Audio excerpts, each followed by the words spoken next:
Hello, my name is Reverend Dr. May Elise Cannon. Today is Friday, October 27th. Today is day 21 since the October 7th attack by Hamas in South Israel, and since the war between Israel and Hamas began. I apologize for background noise. I'm still traveling. Thank you to all of those who were able to join us for the prayer vigil that we had today. Today is the day that His Holiness Pope Francis called for a day of fasting and prayer for world peace.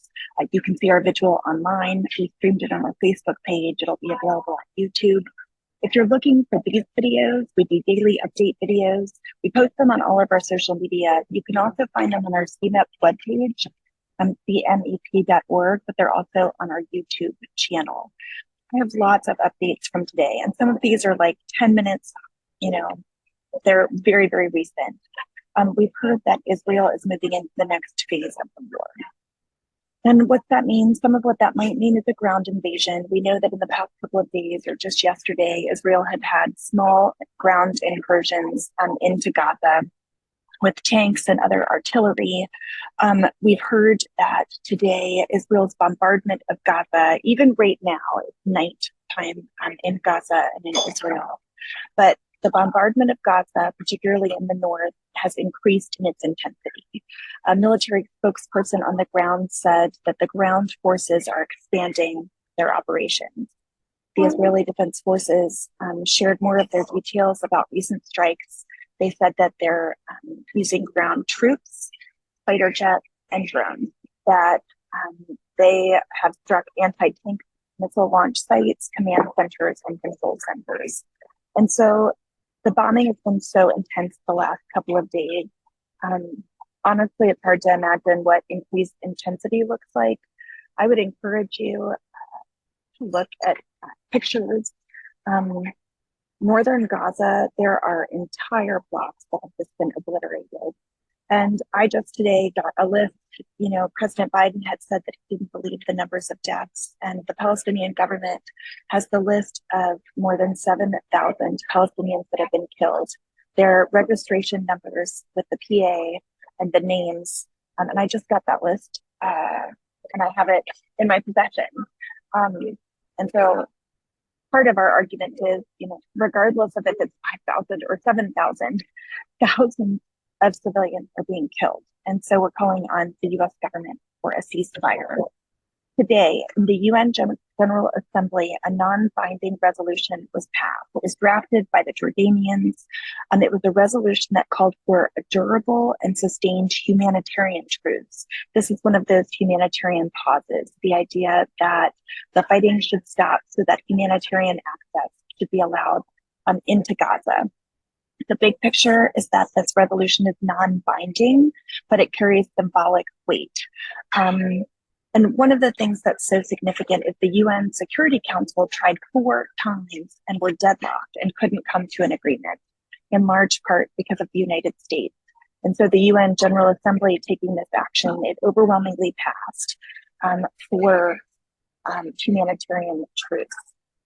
The Gaza Strip, this is also big news that just happened. I'm on the West Coast, and I just found out a couple hours ago, but communications have been almost completely shut down in Gaza. So Gaza has almost a near total communications blackout. Our health and humanitarian agencies are warning that the territory has been plunged into darkness. And so not only is there not been water, gas, or electricity, not only has there been less than 100 humanitarian trucks allowed into Gaza, since the beginning of the war, but there are significant concerns that if communication is cut off, then we won't know what's happening there, which allows for potential human rights abuses, potential violation of international law, and that there won't be any accountability. And so there also have been significant concerns about journalism. So the Committee to Protect Journalists has reported and documented that already 29 journalists have been killed since October 7th, including a Reuters journalist who was killed in a strike in southern Lebanon. Earlier this week, the threat posed not only to journalists, but families Oh, sorry. We also found out that Al Jazeera's bureau chief in Gaza, his family, his wife, son, daughter, and grandson were killed in a strike on Gaza this week. So there's a great concern that we need international journalists. We need people to be able to report, on the horrific actions of Hamas, but also on what's happening in Gaza. And so if communications are shut down, how will there be accountability? How will there be communication about what's happening? Other issues, sources are saying that there's negotiations between Qatar on the potentialities of a ceasefire and prisoner exchanges.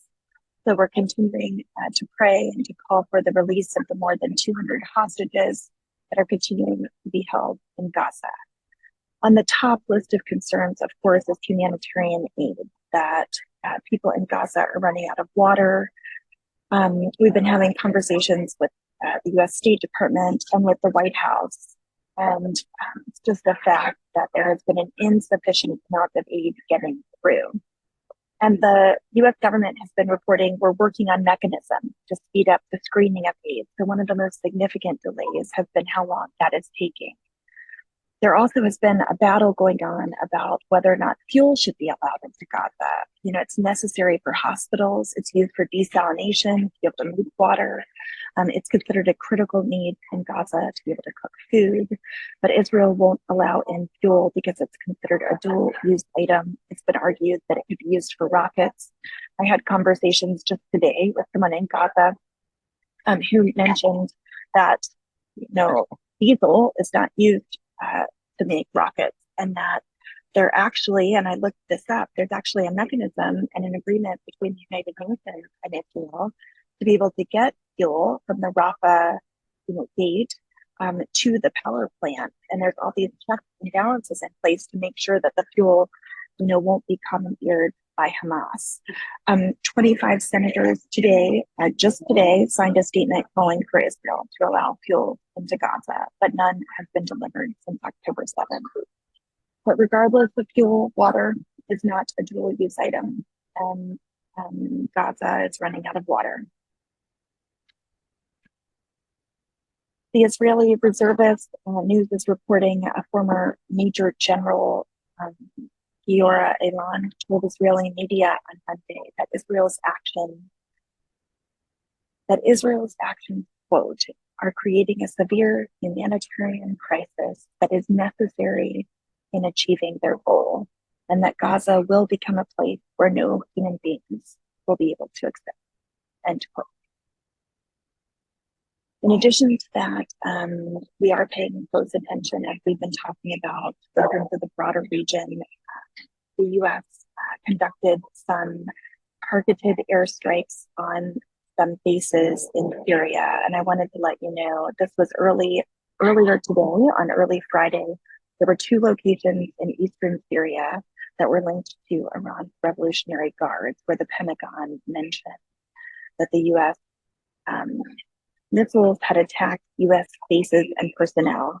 And so fighter jets were launched to attack 2 locations in eastern Syria that were linked to the perpetrators of those attacks on U.S. bases. And this is a part of the Biden administration's strategy of deterrence. I think that what they've reported is they're trying to maintain a delicate balance of responding, deterring future aggression that might very well be fueled by Israel's war against Hamas and the U.S.'s, support of Israel. So those are the most significant updates. There is a lot going on. Today it's Friday. Right now is Shabbat in Israel. It is the holy day for Muslims. And here in the United States, we're going into the weekend. We'll continue to give an update tomorrow and Sunday. But please continue to pray and call for a ceasefire. If you have not taken our action alert calling for a ceasefire, please, please, please do. We will have other opportunities for engagement and action next week. We'll have our prayer meeting on Wednesday. I'll do my daily updates, but then we'll also have our briefing on Thursday. So thank you for your support. If you're in Seattle, I'm speaking at 4 different churches between Saturday and Sunday this weekend. Then I will be home for a little bit, and starting in early November, I'll be traveling for the next month to DC, around New York State, and in New Jersey. I'll be traveling to Grand Rapids, Chicago, and Atlanta. So if you are in those communities, reach out to us and let us know. We'll come to any church that will have us speak. You know, we want to get the word out. We want to educate. We want to pray for peace. So we'll do whatever we can. And so thank you for supporting us as we work together toward peace.